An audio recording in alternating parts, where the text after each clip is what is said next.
All right, today we're changing out the alternator on a 2008 Jeep Liberty. My bearings in it, it's just whining and whining and whining. No error codes or anything.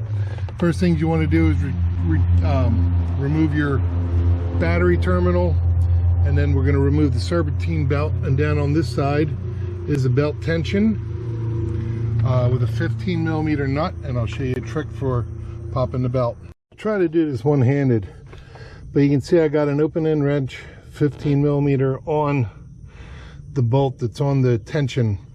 Now you want it going towards the passenger side because it's all about leverage, and the pivot point is closer towards the water pump. So I'm just going to lift up on that, and that'll give me belt tension enough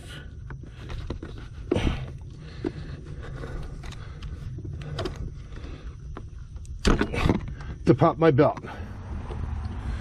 All right, so next we've got 5/8 bolt, 5/8 bolt, 1/2 inch bolt, 1/2 inch electrical connector, and a press-on connector. So with the connector off, you just want to make sure you have a clean connection that's going back onto the alternator, and you can use some 4/0 steel wool to clean any crud off of that. So you want to make sure that's a clean connection going back on.